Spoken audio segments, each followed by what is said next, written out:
Have you ever wondered why some cities leave an indelible impression and others don't? Hold that thought.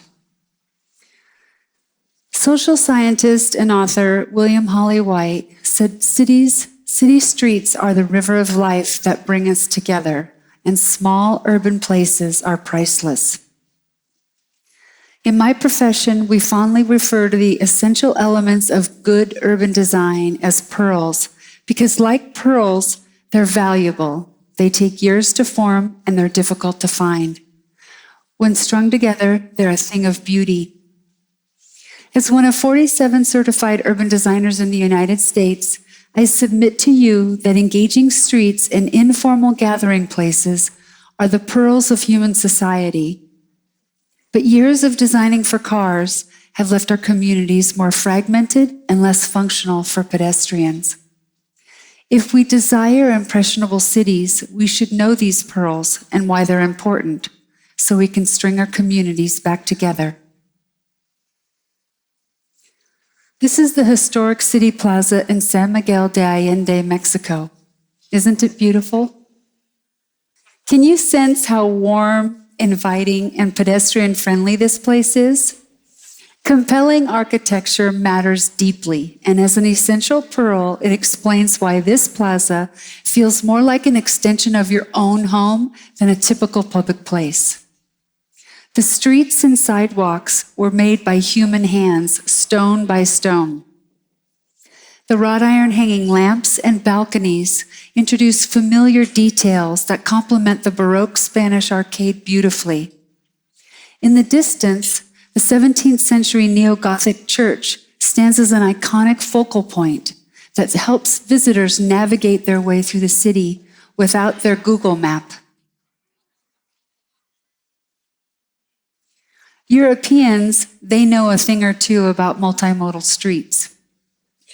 Here, pedestrians, young and old, bicyclists, streetcars, and personal vehicles all share the road. This not only works, but it's great for the economy. The architectural styles on Legerstraat in Amsterdam reflect a mix and intensity of land uses. Mix and intensity is a required pearl in activating streets.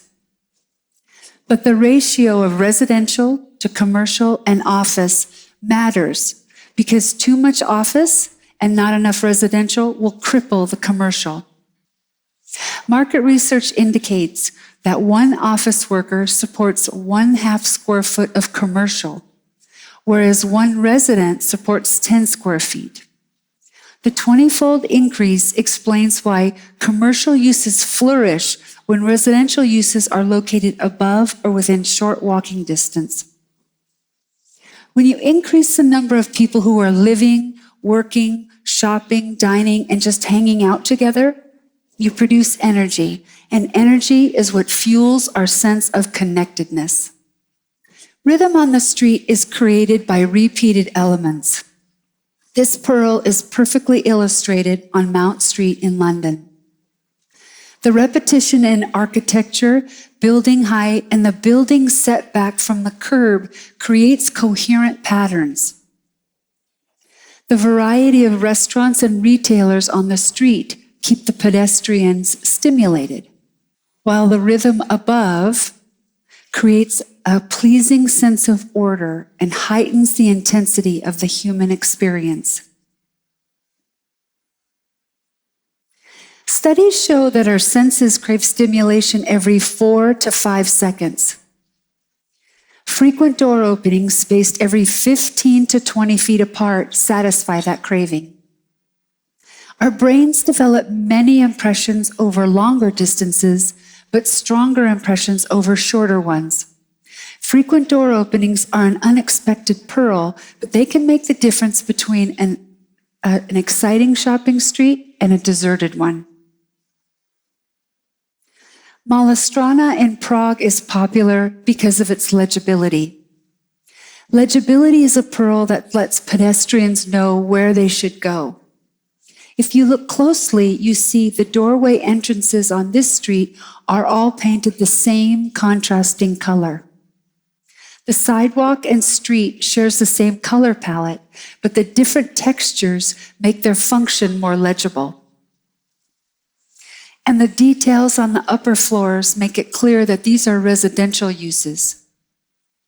They're accentuated by romantic architectural elements. Legibility on a larger scale is like the signature of a city.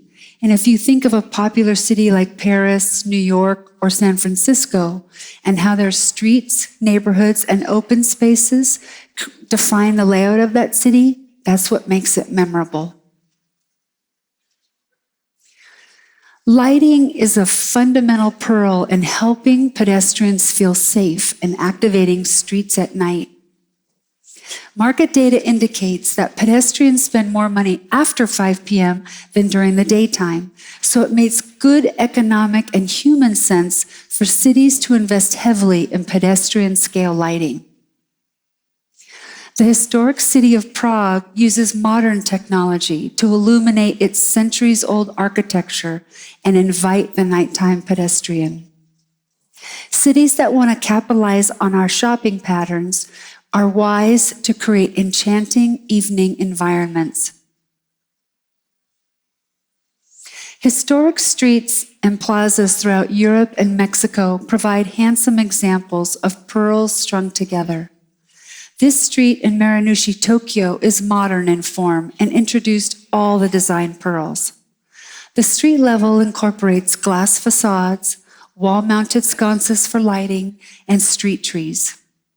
Street trees not only soften the building mass, but they enable contemporary cities to introduce shade and seasonal color and twinkly lights. If cities encourage businesses to keep on their lights even after hours, the sidewalk is brighter and more interesting for everyone.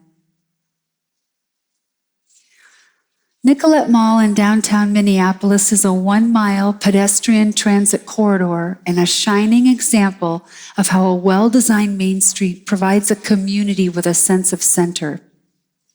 30 years ago, the city narrowed the roadway so that they could widen the sidewalk as much as possible.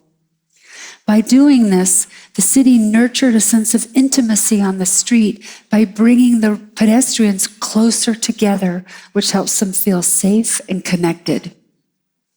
This photograph was taken in 2017, before the city spent $50 million to modernize this street by introducing hundreds of more trees, 1,500 programmable LED lights, expanded outdoor dining areas, and more informal gathering places.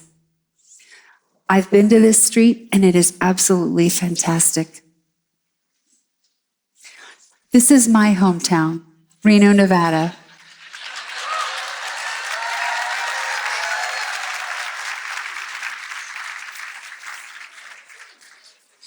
I've lived and worked here for 30 years, and I love my city.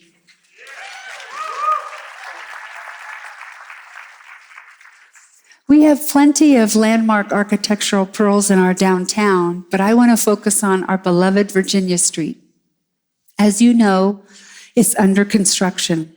And once it's reconstructed and the utilities are placed underground and the project is complete, pedestrians will be able to enjoy wide sidewalks, over 300 street trees, and our first taste of rhythm.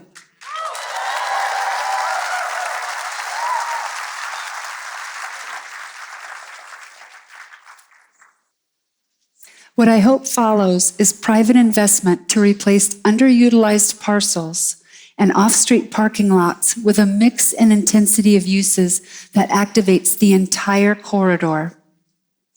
Pedestrian-scale lighting, legibility, and some informal gathering places will help transform our main street into a river of life. I hope the bed of oysters on Virginia Street grows pearls in my lifetime.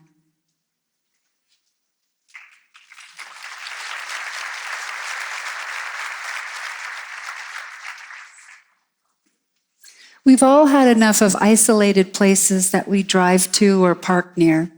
What we desire are simply connected, functional, active streets that bring us together.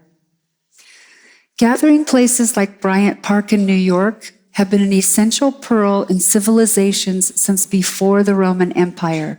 I promise you they were there because we need them. Humans by nature are social creatures, and we thrive when we feel connected. Designers by nature are problem solvers, and we strive to create unforgettable places. It's important to me that all of you know the design elements that matter. It's why I'm here today. In the words of author and activist Jane Jacobs, designing a dream city is easy. Rebuilding a living one takes imagination. Thank you.